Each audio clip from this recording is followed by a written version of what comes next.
Welcome to A Course in Miracles, Lesson 10.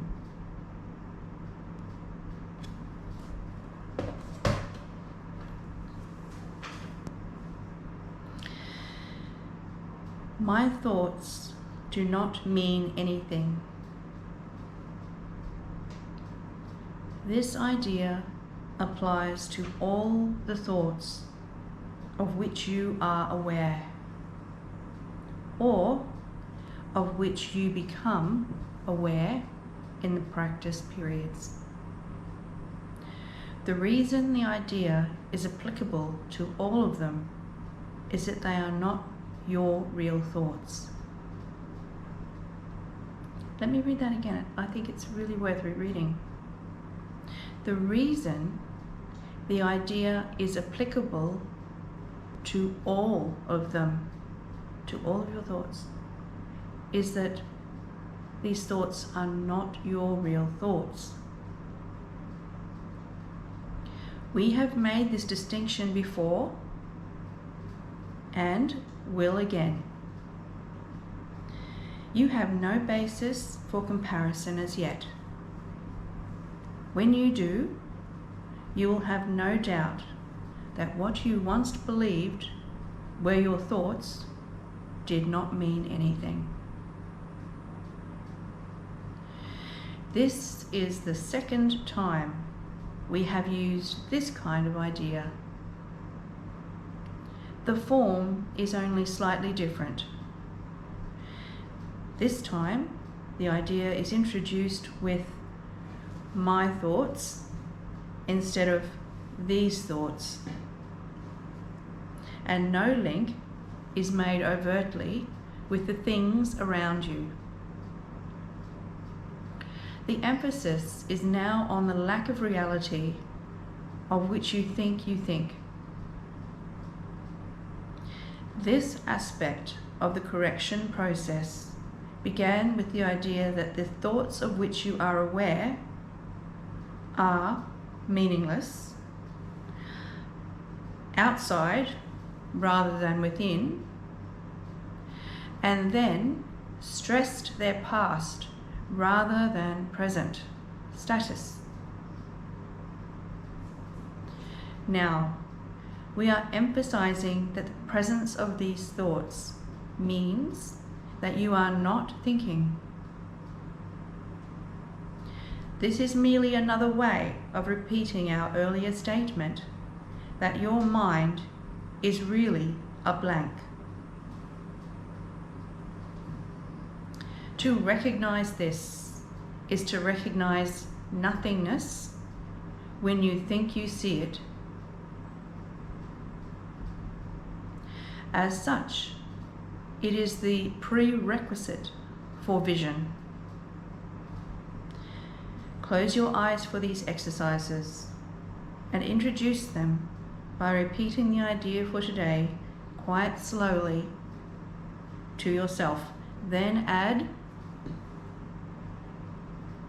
this idea will help to release me from all that I now believe. The exercises consist, as before, in searching your mind for all the thoughts which are available to you, without selection or judgment. Try to avoid classification of any kind. In fact, if you find it helpful to do so, you might even imagine that you are watching an oddly assorted procession going by, which has little, if any, personal meaning to you. As each one crosses your mind, say, this thought about blank does not mean anything. This thought about circuses does not mean anything. Today's idea can obviously serve for any thought that distresses you at any time. In addition, 5 practice periods are recommended, each involving no more than a minute or so of mind searching It is not recommended that this time period be extended, and it should be reduced to half a minute or even less if you experience discomfort. Remember, however, to repeat the idea slowly before applying it specifically, and also add, "This idea will help to release me from all that I now believe."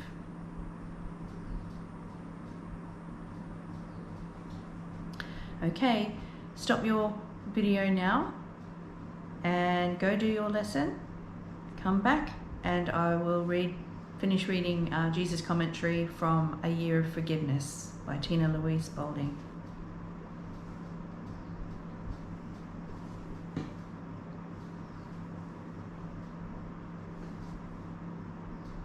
Lesson 10. My thoughts do not mean anything.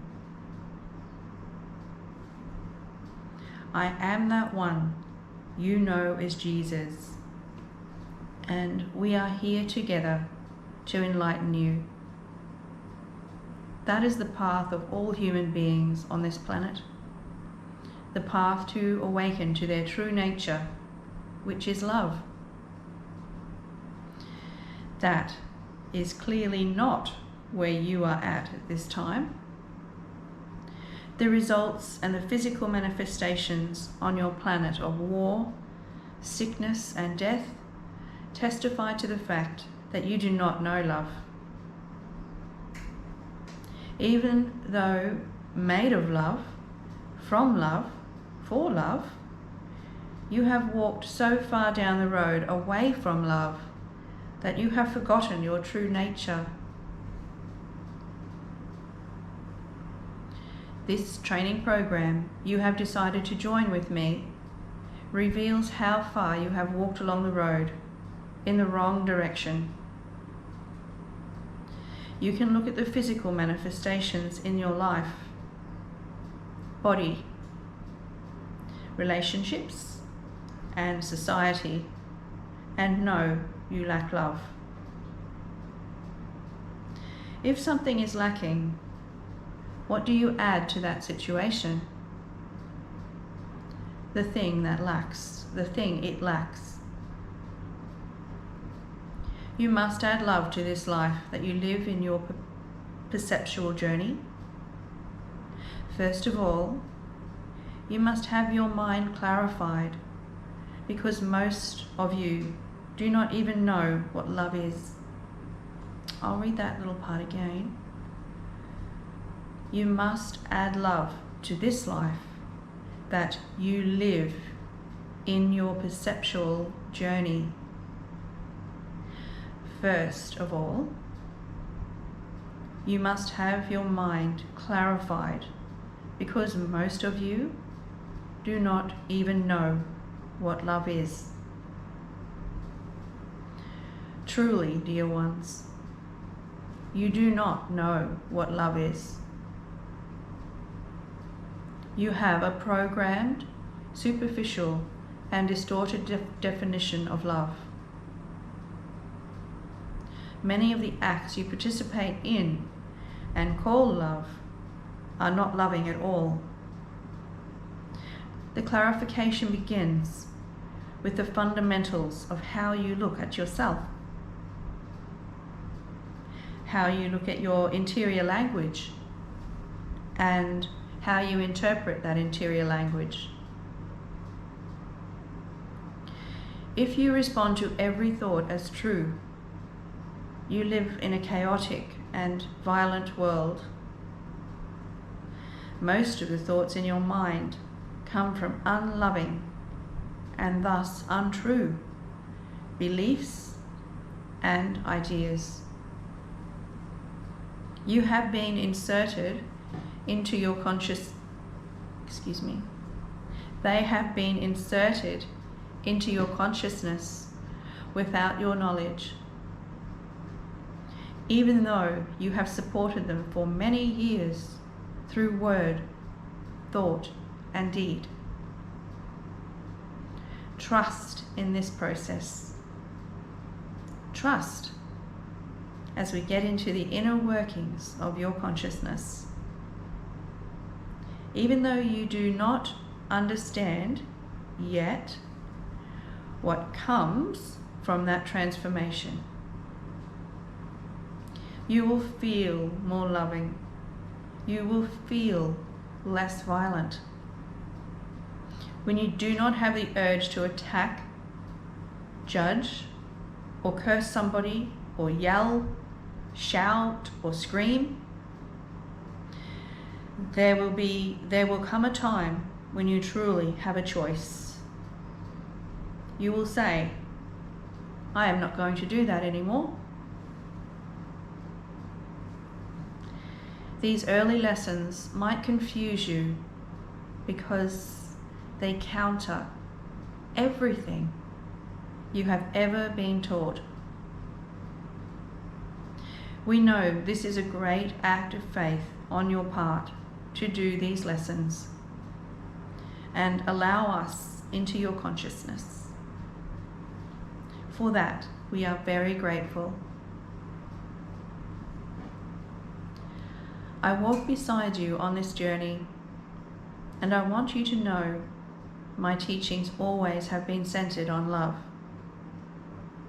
They have never been about control, punishment, suffering, sacrifice, or martyrdom. These lies have covered over the work I have done throughout my existence. I am that one you know as Jesus, and we are grateful that you came to join us today. We will see you again tomorrow. Thank you. Namaste.